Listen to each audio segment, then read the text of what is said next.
Ladies and gentle gamers, welcome back to Be Determined. In today's video, I'm gonna just run some solo M2s and just talk about the state of the game. Last time I did one of these, it was all doom and gloom, so I'm gonna try to keep it upbeat this time. I'm pretty positive about the future of the game, so let's go ahead and jump straight into it.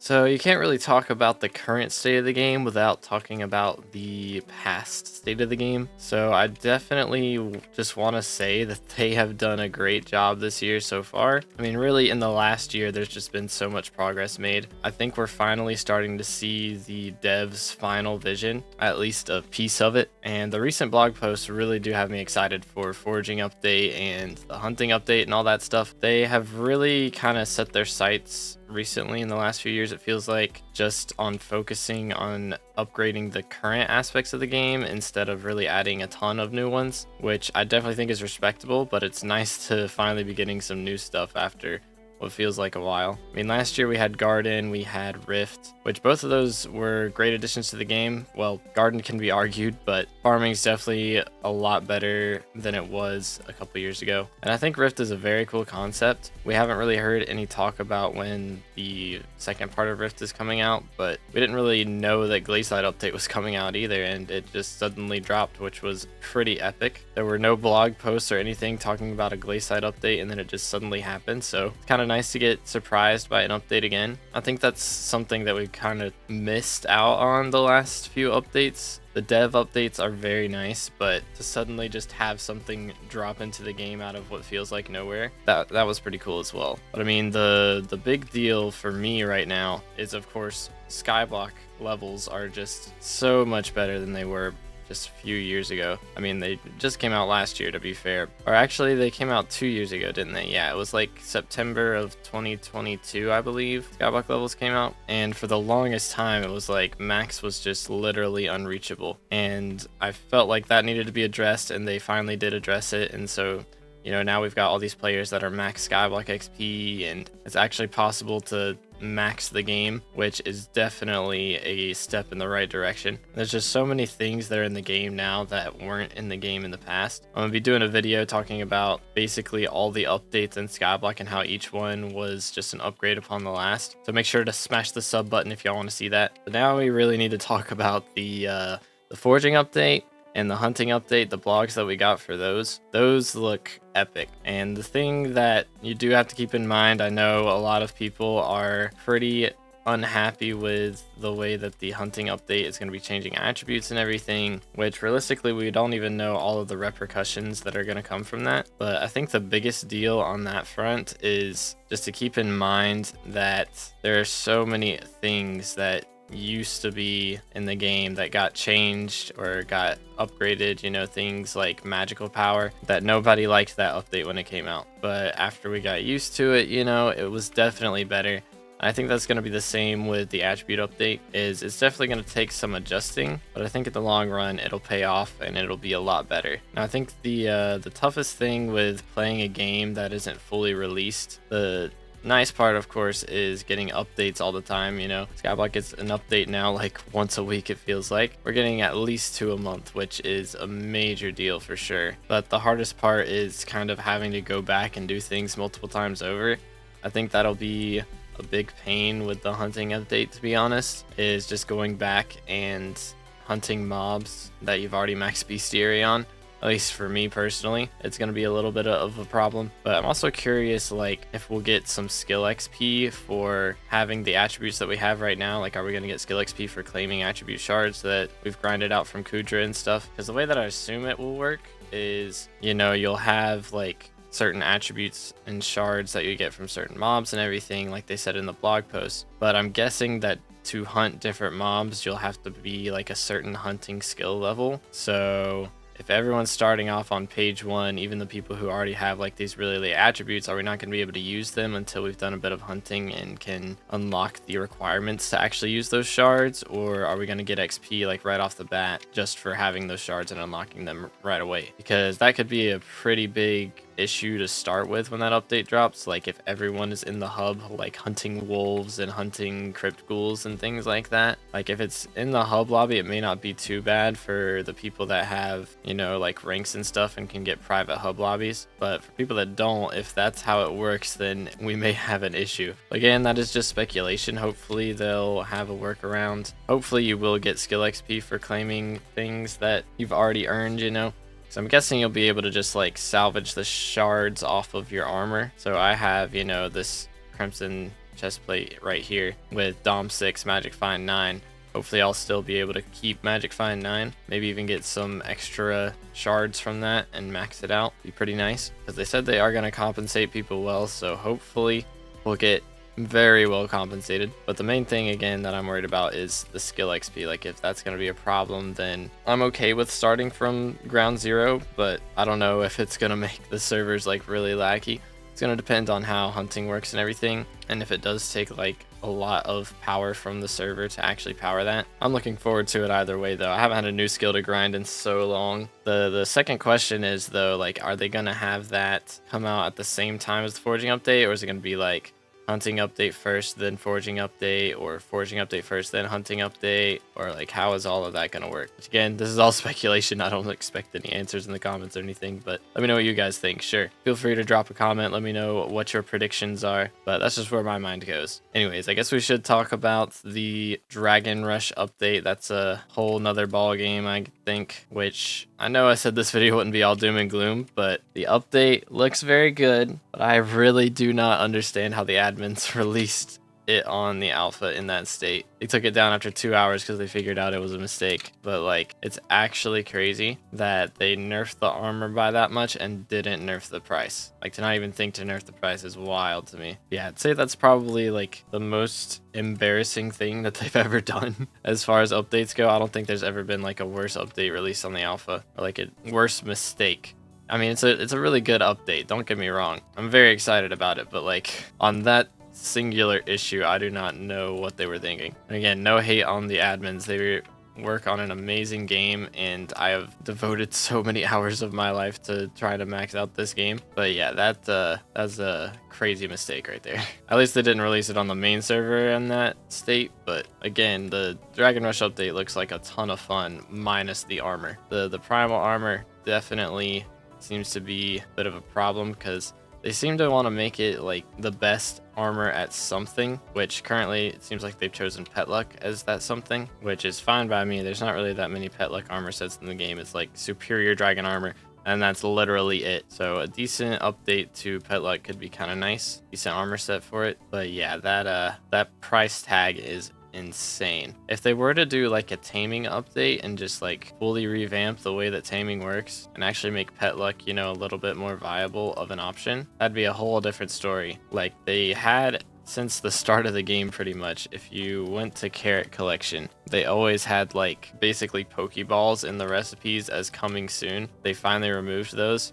But I low-key kind of suspect that that's what's going to be used in the hunting update, is like instead of catching Pokemon, you're catching the mobs, and they'll drop attribute shards instead of, you know, you actually capturing them, and you'll have to catch them all to max out all the shards, you know. But it's going to be very interesting to see how they do that, and it's kind of nice to think about different skills actually getting decent updates. You know, like mining used to be so simple and so boring, and then they've given it 3 major updates, which is pretty crazy. And then farming's gotten who knows how many garden updates at this point. Foraging is being worked on now. I've talked with a lot of people about hoping that carpentry gets an update, but that's not the only one. Alchemy definitely needs a rework. I guess enchanting's already been reworked once. I wouldn't mind a second one, to be fair, but honestly, again, I wouldn't mind a taming rework either. If they made pet luck like a stat that you actually need to use to capture pets, or you know, they made hunting very similar to pets. I don't know. I feel like hunting will be in a good place, and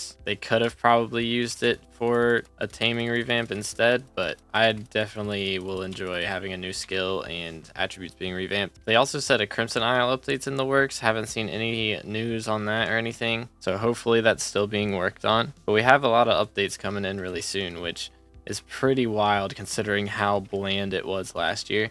Rift update was the peak for sure. Again, Rift update still probably my favorite update since Slayers, but only having 2 big updates last year was pretty tough. I'm not gonna lie. I won't say it was as bad as the content drought of dungeons when that was being worked on, but it was rough. So really hoping that this year they can actually pick things up, which again, I think the last rant video I talked quite a bit about the forging update being delayed. That was in like February or March or something. That might have even been in January. It was a while back. And even at that point, I was hoping the forging would at least be on the alpha by then. And now I'm recording this on May 11th and it's still not been on the alpha. Again, it is gonna be a huge deal, and hopefully it'll make updates after it quite a bit quicker, because if they're going to start making all these big updates using 1.20, you know, forging update probably won't be the last one that they do that on, of course, but the first time that you do anything on a new version, of course, is going to be a lot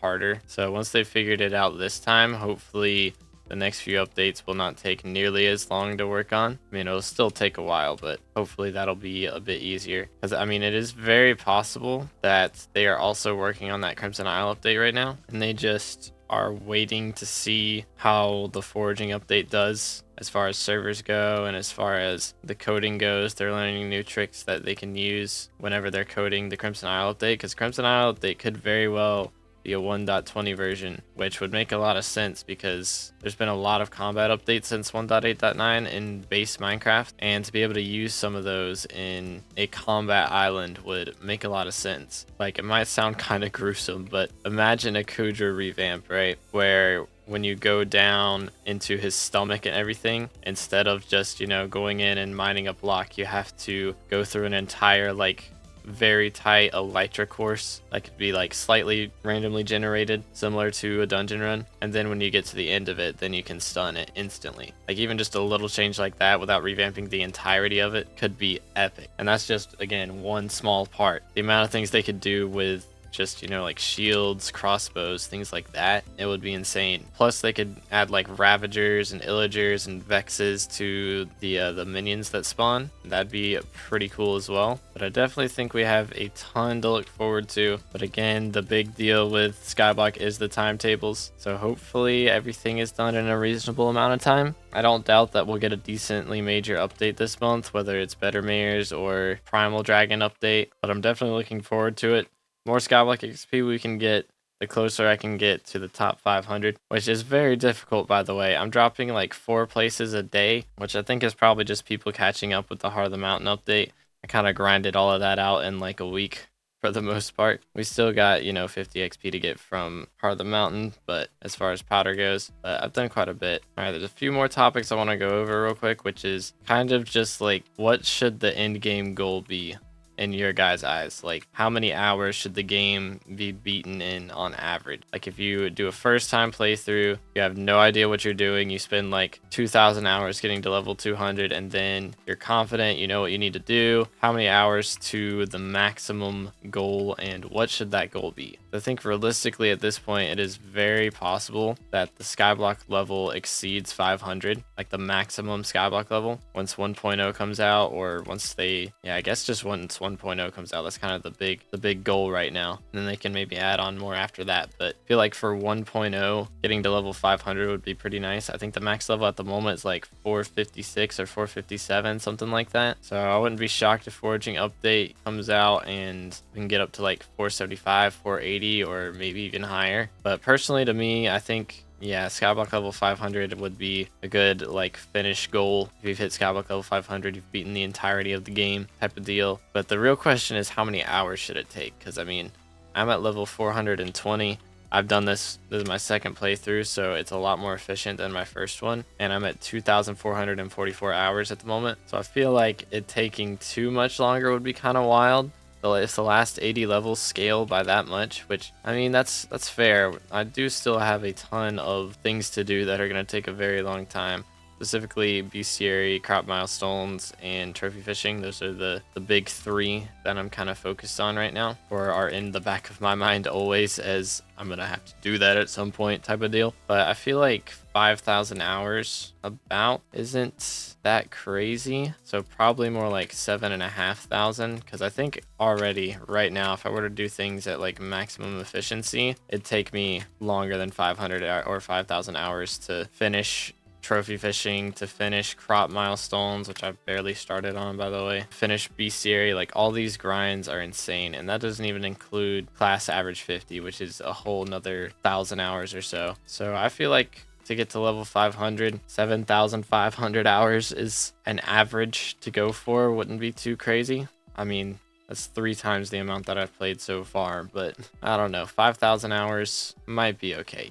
I mean, thousands of hours is a long time.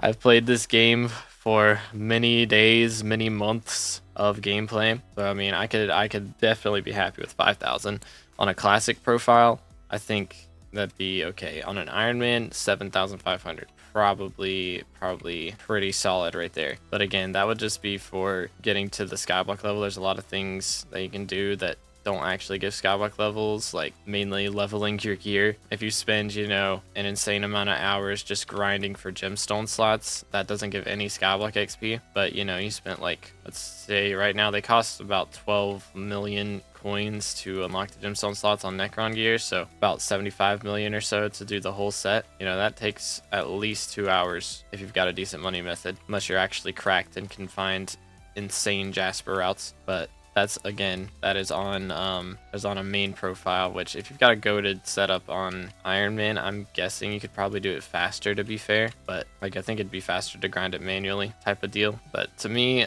to get to skyblock level 500, 5,000 hours on a main profile, 7,500 on an Ironman sounds pretty reasonable to beat the entire game.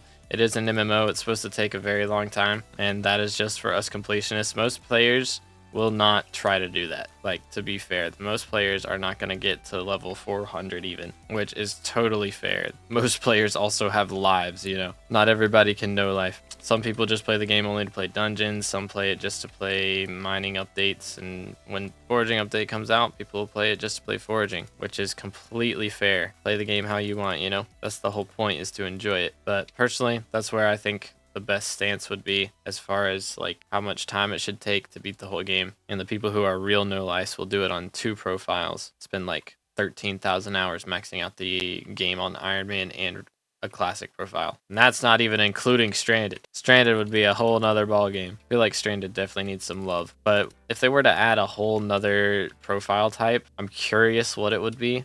Like, I mean, we've got bingo, which is pretty epic. It's definitely enjoyable, at least for the first time that you play through it. After that, it gets a little bit tougher, you know, falls off a little bit. But I do like when they do the secret bingos and things like that, the extreme bingos. But I don't know what kind of profile they would do other than that. Anyways, I'm getting off topic. TLDR, the game is pretty epic right now, especially compared to last year. And I'm very excited about the next couple months. We're getting some epic updates that are in the works, and I'm sure there's some that we don't even know about. But thank you guys so much for watching. I hope you enjoyed. If you did, drop a like, subscribe if you haven't already, and I'll catch you on the next one. Have an amazing rest of your day, and God bless.